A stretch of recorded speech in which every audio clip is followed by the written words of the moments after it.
Halo Mitra TA TV, Anda sedang menyaksikan spesial event bersama saya Rizka Ardina. Dan kali ini saya sedang berjalan-jalan di Kabupaten Demak. Tapi bukan jalan-jalan biasa, karena kita akan cari tahu bagaimana upaya pemerintah Kabupaten Demak untuk menekan peredaran rokok ilegal. Tentunya bersama Dinas Komunikasi dan Informatika Kabupaten Demak. Dan kemana saja rangkaian perjalanan kita? Terus ikuti kami. Mitra TA TV Special Event kali ini begitu istimewa karena kita diajak untuk mengikuti serangkaian kegiatan yang dilaksanakan oleh Dinas Komunikasi dan Informatika Kabupaten Demak. Kegiatan tersebut berupa sosialisasi cukai gempur rokok ilegal. Sosialisasi ini dilakukan dengan harapan agar penyebarluasan informasi tentang rokok ilegal dapat menyebar di seluruh lapisan masyarakat di Kabupaten Demak. Ya, Mitra TA TV, saat ini saya sedang berada bersama Ibu Retno Widyastuti selaku Subkoordinator Sumber Daya Alam Bagian Perekonomian dan SDA Setda Kabupaten Demak. Dan Ibu, kita kan sedang membincangkan tentang rokok ilegal ini, Bu, ya. Mungkin bisa diceritakan sedikit program apa yang telah dilakukan oleh pemerintah Kabupaten Demak untuk memberantas rokok ilegal. Oke Mbak Rika, jadi kami memberikan informasi nggih bahwa Kabupaten Demak sebagai salah satu daerah penerima dana bagi hasil cukai hasil tembakau, tentu saja dalam penggunaannya kita tidak boleh sembarangan karena ada aturan yang mengatur untuk pemanfaatannya. Jadi program apa saja yang dilakukan pemerintah Kabupaten Demak tentu saja kami sesuai dengan PMK yang berlaku. Jadi kami di bidang penegakan hukum, kami ada banyak kegiatan di dalamnya. Tapi memang untuk KIHT di Demak tidak bisa terbentuk karena Demak tidak layak untuk pembentukan kawasan industri hasil tembakau. Tapi kegiatan yang lain dalam mendukung program pemberantasan rokok ilegal khususnya nggih karena ini hasil tembakau. Jadi kita melaksanakan sosialisasi. Jadi sosialisasi ini dilaksanakan oleh berbagai macam perangkat daerah sesuai dengan tugas pokok dan fungsi masing-masing. Jadi sesuai dengan sasaran. Kemudian tidak hanya itu, kami juga di kecamatan, seluruh kecamatan di Kabupaten Demak juga melaksanakan sosialisasi dengan harapan penyebar luasan informasi tentang rokok ilegal bisa seluas-luasnya di masyarakat Kabupaten Demak, sehingga masyarakat tahu bagaimana itu rokok ilegal yang jelas tidak boleh nggih, karena mengurangi pendapatan negara. Dan kalaupun misalnya masyarakat merokok, tentu saja harus rokok yang legal, tapi dengan mereka nanggung resiko sendiri tentu saja, karena merokok tentu saja memang berbahaya untuk kesehatan, maka dari itu kan dikenai cukai karena memang konsumsinya harus dibatasi. Tapi Bu, sebenarnya dampak perekonomian apa yang berhasil dirasakan oleh pemerintah, juga manfaat yang dirasakan oleh masyarakat jika rokok ilegal ini dihentikan, Bu? Oh, jelas sekali. Manfaatnya jelas terasa nggih, karena kalau kita yang merokok mengonsumsi rokok yang legal, tentu saja pembelian cukai pabrik rokok meningkat. Nah, dengan meningkatnya pembelian cukai, otomatis pendapatan negara meningkat. Kemudian kan ada dana bagi hasil nih. Nah, dana bagi hasil ini akan kembali ke kita sebagai daerah penghasil cukai, penghasil tembakau. Dan jelas manfaatnya untuk masyarakat besar sekali. Kalau misalnya memang pendapatan dari cukai meningkat, otomatis kita mendapatkan dana bagi hasil juga mengalami peningkatan. Nah, bagaimana ke masyarakat? Nah, nanti penggunaannya sesuai dengan aturan yang berlaku jelas akan kembali dirasakan oleh masyarakat Kabupaten Demak. Tanaman tembakau dan produk olahan lainnya merupakan salah satu komoditas perdagangan dan industri yang cukup penting di Indonesia. Tembakau memiliki keunggulan yaitu keunikan produk yang dihasilkannya seperti kretek sebagai rokok khas Indonesia yang tidak diproduksi oleh negara lain dan memiliki pangsa pasar internasional dan dalam negeri yang cukup.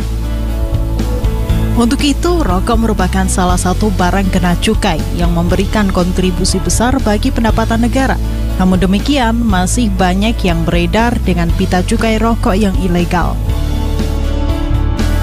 Rokok ilegal, rokok yang beredar di wilayah Indonesia yang tidak memenuhi ketentuan peraturan perundang-undangan di bidang cukai. Padahal hal tersebut sudah jelas disebutkan pada Peraturan Daerah Nomor 2 Tahun 2011 tentang pajak daerah, yang salah satunya mengatur masalah cukai yang tertuang dalam Undang-Undang Nomor 11 Tahun 1995. Oleh karena itu, Dinas Komunikasi dan Informatika Kabupaten Demak untuk menekan peredaran rokok ilegal melakukan kegiatan sosialisasi kepada masyarakat. Kegiatan sosialisasi ini merupakan bagian dari bidang penegakan hukum yang sesuai dengan ketentuan di bidang cukai. Cukai adalah pungutan negara yang dikenakan terhadap barang-barang tertentu, salah satunya adalah rokok. Hasil dari cukai tersebut dapat dipergunakan untuk membiayai pembangunan seperti sekolah, rumah sakit, jalan, dan lain sebagainya. Oleh sebab itu, Dinas Komunikasi dan Informatika Kabupaten Demak dalam hal ini mensosialisasikan Undang-Undang Nomor 39 Tahun 2007 Pasal 50 dan 54 melalui beberapa media seperti televisi, radio, media sosial, website, dan sosialisasi tatap muka.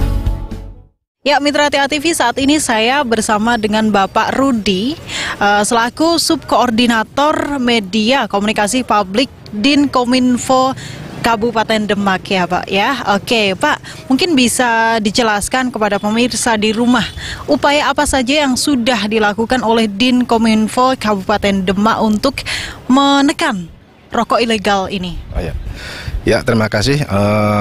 Untuk menekan peredaran rokok ilegal di wilayah Kabupaten Demak, dari Dinas Kominfo memang mendapatkan tugas menyampaikan sosialisasi, ya sosialisasi kepada masyarakat agar masyarakat memahami aturan perundang-undangan dan mentaati aturan tersebut. Okay.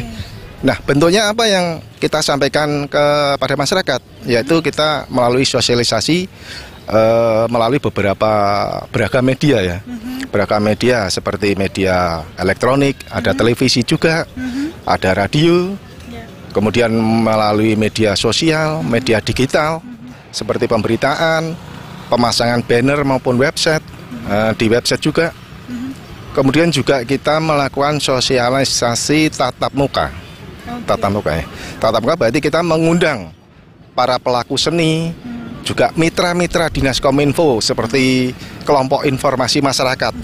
Itu kita sosialisasi agar nantinya dari mereka-mereka inilah informasi tersebut turun ke masyarakat. Kemudian kemudian kita juga melalui tampilan kesenian, melalui panggung seni yang menghibur rakyat. Tapi disitulah kita sampaikan pesan-pesan peraturan rokok ilegal. Melalui dengan kita bekerjasama dengan forum komunikasi media tradisional, gitu Mbak. Iya, Bapak sebenarnya tadi kan Bapak sedikit bicara tentang pekerja seni ya Pak ya. Sebenarnya rokok ilegal ini kalau menurut Bapak itu menyasar ke kalangan masyarakat seperti apa saja sih Pak?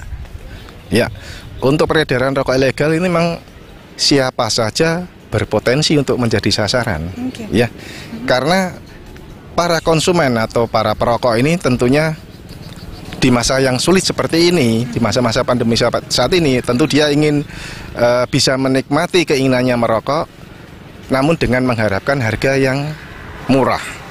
Artinya dengan harga murah dia bisa mendapatkan rokok satu bungkus. Nah, ini siapa saja berpotensi untuk menjadi sasaran dari rokok itu. Makanya kita sampaikan agar mereka menghindari. Karena apa? Kalau kita membeli rokok ilegal, artinya kita juga ikut turut menyumbang merugikan negara. Karena rokok itu kan tanpa cukai, gitu, diproduksi tanpa cukai, artinya rokok-rokok yang dilarang untuk beredar. Upaya yang ditugaskan kepada Dinkominfo tadi, ada target atau tidak Pak? Mungkin dari beberapa tahun yang lalu sejak undang-undang sudah dikeluarkan, kemudian sampai saat ini targetnya untuk penekanan peredaran rokok ilegal ini sejauh mana? Ya, alhamdulillah untuk apa yang dilakukan oleh Pemkab Demak termasuk Kominfo. Jadi yang bekerja di bidang sosialisasi ini atau penegakan hukum di rokok ilegal ini bukan hanya Kominfo. Tapi kita bersama-sama dengan OPD lain, kurang lebih ada 8 OPD. Jadi kita bekerja sama untuk terus melakukan gempur rokok ilegal.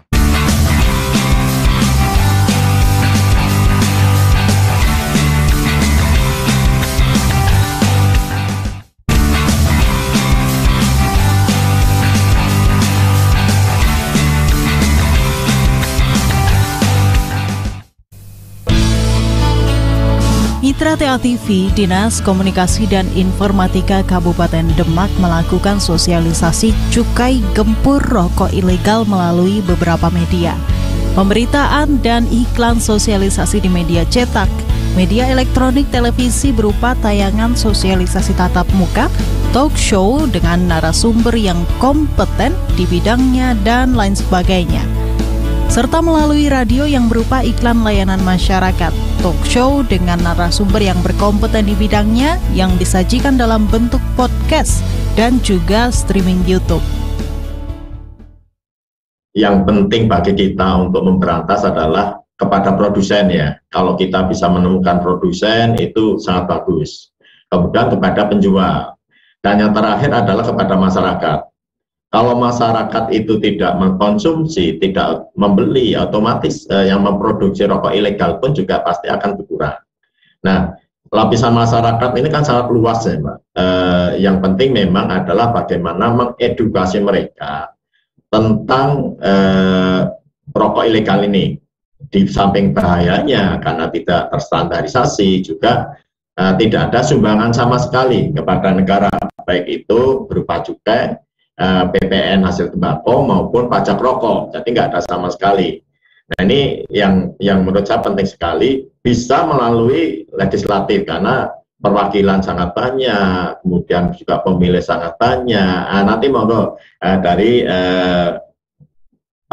teman-teman di Demak bisa koordinasi, kemudian juga kita koordinasikan untuk sosialisasi. Yang pertama tadi Pak Cipto, Demak ini merupakan sentra tembakau juga. Tadi Pak Ketua DPRD menyampaikan Meranggen, Karangawen, Guntur ini adalah sentra tembakau. Artinya insentif secara signifikan dalam bentuk feedback dana bagi hasil cukai tembakau ini akan mengarah ke sana. Ini yang pertama. Yang kedua begini Pak Cipto, Bea Cukai Semarang ini kan menaungi secara teritorial. Ada Kendal, Ungaran, Demak, Kota Semarang, dan Salatiga, betul ya Pak ya? Kalau kemudian dibuat satu pemeringkatan, posisi Demak ini ada di mana? Karena ini kan ada pemangku kebijakan yang menangani langsung teknis, ada bagian hukum, barangkali perlu menjadikan evaluasi atau catatan untuk lebih baik pelaksanaannya ke depan. Mohon tanggapannya Pak Cipto. Oke, terima kasih Pak Jaya dan semuanya. Kalau dari tingkat penerimaan Pak, jelas Demak nomor 1 Pak. Demak itu paling tinggi. Karena ada beberapa pabrik SKM yang di mana itu yang ada Muria Mulia, terus Selat Malaka, yang berderet itu Pak, itu paling tinggi penerimaannya. Dan juga ada Gudang Garam ya di sana. Ini sangat kontribusinya sangat tinggi. Kemudian di tingkat pelanggaran, memang Demak ini kan penyangga Pak, penyangga dari Kudus dan Jepara. Ya, memang sehingga Demak memang tinggi juga, karena juga ini jalur Pak. Jadi yang kami melakukan penindakan umumnya itu rokok-rokok dari Jawa Tengah lah, Bapak mungkin ya paham ya, mungkin dari Jepara ya. Kemudian dari Jawa Timur Pak, juga termasuk Madura, ada macam lah nggak saya sebutin. Itu ketika mau dikirim melewati pantai utara, maka ya kami tangkap Pak di Semarang, kadang-kadang mungkin juga ditangkap di teman-teman Tegal, juga teman-teman Kudus. Lebih banyak kami menangkap rokok yang mau dijual Pak. Jadi lebih peran sebagai di jalur distribusi. Demak sendiri ini adalah penghasil tembakau Pak, juga banyak masyarakat yang bisa membuat rokok, sehingga ini potensi, sehingga kami dengan teman-teman Satpol PP juga teman-teman AP yang lain jaga betul agar Demak ini tidak menjadi produsen rokok ilegal. Kemudian dari kami juga ada kemudahan perizinan Pak sebenarnya. Perizinan bagi masyarakat yang ingin memproduksi rokok ya, yang mungkin sigaret kretek tangan dengan tarif yang kenaikannya sangat kecil Pak di tahun ini. Nah sebenarnya potensi tembakau punya, kemudian pelinting mungkin punya. Nah tempat tinggal nanti dan perizinan diakomodasi oleh teman-teman Pemda yang saya kira relatif mudah. Kemudian di dana bagi hasil tembakau ini ada kawasan industri hasil tembakau Pak yang dulu ditujukan untuk penegakan hukum. Artinya kawasan industri tembakau itu digunakan untuk memasukkan produsen-produsen ilegal untuk dibina menjadi legal. Di situ ada kemudahan termasuk penundaan pembayaran cukai. Nah di PMK 2015 yang penggunaan DPH di tahun ini direlaksasi Pak. Kawasan industri hasil tembakau tidak hanya untuk penegakan hukum, tetapi juga untuk kesejahteraan masyarakat. Ya, artinya fungsinya tidak hanya untuk memasukkan mereka yang ilegal, tapi juga bisa berfungsi untuk membina dari teman-teman yang ingin membuat rokok kecil, monggo dibina bersama-sama dengan kami Pak. Sehingga potensi pelanggarannya berkurang, potensi penerimaan cukainya juga naik, ya, terutama untuk Demak. Karena pembagian DBH itu berdasarkan tembakau dan pabrikan Pak yang menyuplai berkontribusi terhadap cukai. Semakin banyak pabriknya, ya otomatis penerimaannya mungkin juga semakin meningkat, tergantung dari kontribusi cukainya. Selain itu, sosialisasi rokok ilegal juga menghadirkan Wakil Bupati Demak Kiai Haji Ali Maksun dan juga Kepala Bagian Perekonomian Setda Kabupaten Demak Arif Sudaryanto. Wakil terkait dengan ikhtiar atau upaya untuk melakukan tadi meminimalisasi atau bahkan juga penegakan hukum, ini semua lapisan kan harus dilakukan. Betul, kayak begitu, dilibatkan. Dan Demak ini kan wilayahnya kan ada di perkotaan, desanya juga luas biasa. Ini Pak Ali Maksum barangkali bisa memberikan satu pencerahan begitu, kira-kira harus bagaimana kayak begitu. Ya, memang masing-masing harus bekerjasama itu Pak Jaya. Jadi dari pihak APH-nya juga, kita kan juga di backup dari Semarang. Kemudian ketika kita melancarkan sweeping misalnya ya, melancarkan sweeping itu juga sebenarnya kan semata-mata itu tidak hanya kita sweeping, tetapi juga sekaligus kita tuh sosialisasi, juga mengedukasi kepada masyarakat. Menurut saya ini juga sangat penting, dan kemudian untuk media-media juga harus kita proaktif tanggap gitu ya, tanggap termasuk pada saat ini, pada saat ini. Mudah-mudahan warga khususnya masyarakat Demak itu mendengarkan semua. Amin, amin. Ini harus kita lakukan juga sampai pada yang lebih detail lagi, karena tadi disampaikan oleh Pak Arif bahwa begitu besarnya ya untuk DBH CHT ini membantu masyarakat. Sementara yang terbantu ada buruh tani tembakau, masuk juga pabrik kan banyak sekali terbantu. Ini kan supaya masyarakat itu memahami bahwa ternyata secara ekonomi juga membantu. Betul. Nah, padahal kalau yang namanya rokok ilegal ini masih berkeliaran, maka secara otomatis untuk membantu juga akan semakin berkurang. Tidak maksimal ya. Jadi masyarakat harus memahami bahwa sebenarnya ini adalah manfaatnya kembali kepada masyarakat juga. Nah, di samping itu bahwasanya yang penting untuk masyarakat sebenarnya kalau teredukasi bahwa kalau perokok, kalau rokoknya itu ilegal itu kan rugi 2 kali. Asupannya itu loh. Ya. Asupannya itu kan kurang tepat itu. Betul. Jadi Ini seperti miras oplosan. nah, kira-kira Miras seperti itu. oplosan. Jadi kalau miras oplosan itu kan langsung teksek. Cuman kalau rokok itu nunggu Tidak waktu. terukur. Nah, kayak gitu. Nah, ini sebenarnya penting sekali untuk diketahui oleh masyarakat yang perokok itu. Jadi orang asal ngelinting sendiri tidak seperti itu. Kalau yang pakai bea cukai kan ada standar. Betul. Standar. Ya. Ya, itu. Ada dosisnya. Ada dosisnya. Jadi jangan sampai overdosis. Nah, ini menjadi sangat penting untuk dipahami oleh masyarakat. Jadi sekali lagi dari berbagai sektor memang harus kita proaktif semuanya. Dari hukumnya juga untuk memberikan edukasi kepada masyarakat. Itu. Ya, baik. Mas Anji. Perlu dijelaskan indikator ilegal itu apa saja sih sebenarnya? Oke, ini mungkin yang perlu kita tanyai dan tagih jawabannya adalah Pak Arief. Pak Arief. Ya. Nah, soal ini ya Pak ya. Selaku sekretariat ya, Betul. Koordinator atau yang mengkoordinir semua bahkan ya, yang bersangkutan soal di BAJAT di Kabupaten Demak. Mungkin bisa dijelaskan Bapak.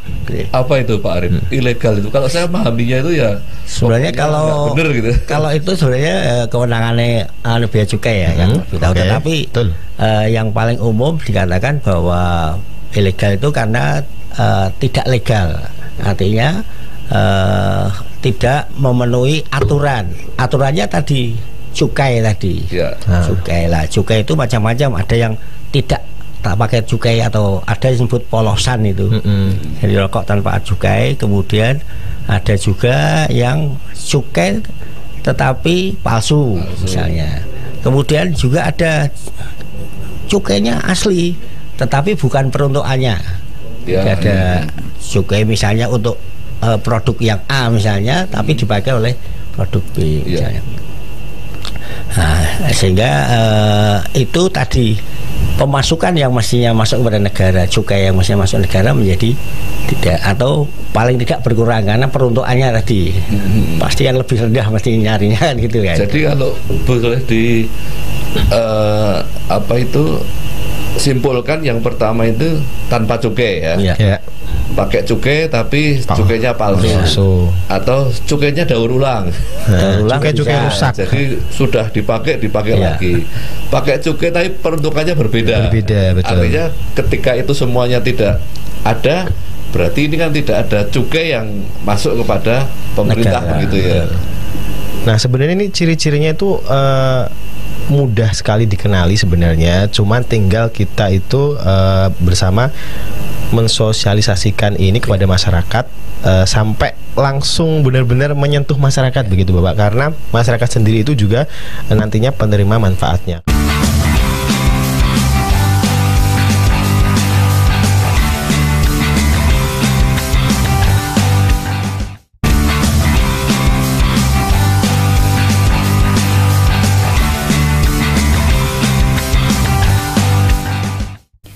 Mitra TA TV selain melakukan sosialisasi cukai gempur rokok ilegal melalui media elektronik, media cetak, dan radio, sosialisasi juga dilakukan secara tatap muka yang tersebar di seluruh kecamatan di wilayah Kabupaten Demak.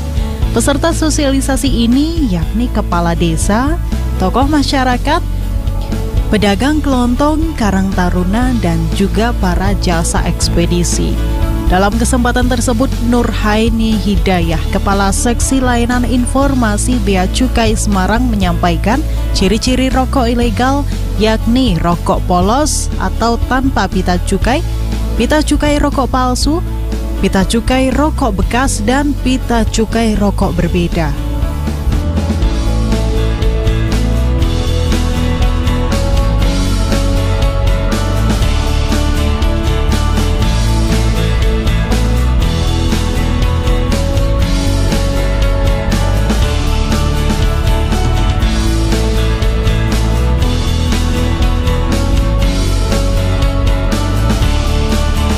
Selain ciri-ciri rokok ilegal, desain pita cukai hasil tembakau juga memiliki beberapa keterangan seperti terdapat lambang negara Republik Indonesia, lambang Ditjen Bea Cukai, tarif cukai, angka tahun anggaran, harga jual eceran, teks Indonesia, teks cukai hasil tembakau, jumlah isi kemasan, jenis hasil tembakau, hologram, dan yang terakhir personalisasi.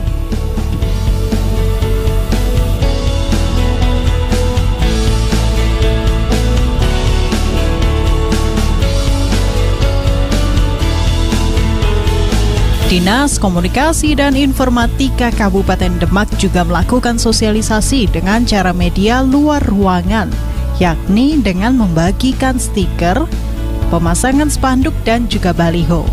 Pemasangan spanduk dan baliho ini ditempatkan di beberapa titik yang strategis di seluruh wilayah Kabupaten Demak. Hal tersebut dimaksudkan agar pesan yang akan disampaikan terkait rokok ilegal dapat secara langsung diterima oleh masyarakat, khususnya warga Kabupaten Demak. Ya Pak, tadi kalau dilihat-lihat dari upaya dari Dinkominfo Kabupaten Demak, itu salah satunya pemasangan baliho ya Pak ya. Ini di salah satu spot di sini ya Pak ya? Oke. Ya, terima kasih.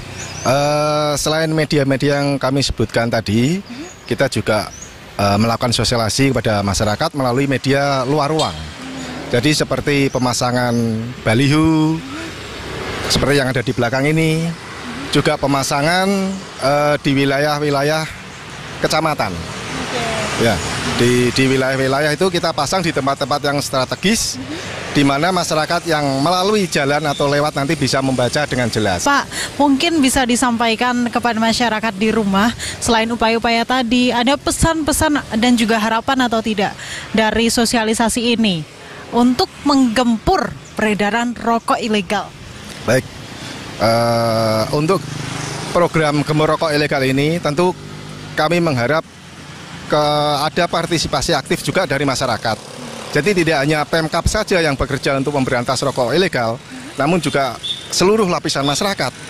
Artinya masyarakat juga jangan membeli dan jangan memperdagangkan rokok-rokok tanpa ilegal, tanpa cukai yang resmi gitu. Nah, saran saya untuk para produsen rokok yang belum resmi segera untuk melegalkan produknya agar nantinya dapat membantu income negara, ya. Jadi kalau tetap memproduksi rokok ilegal, artinya negara pun juga akan rugi dari pendapatan cukai. Ya, artinya memang manfaat dari rokok legal ini juga kita rasakan bersama ya Pak ya. Ya, Mitra TA TV, usai sudah jalan-jalan kita bersama Dinkominfo Kabupaten Demak untuk cari tahu bagaimana upaya pemberantasan rokok ilegal. Nah, Mitra TA TV, ayo kita sama-sama gempur rokok ilegal, jangan jajan rokok ilegal ya. Dan sampai jumpa di special event selanjutnya. Saya Rizka Ardina dan kru yang bertugas pamit undur diri.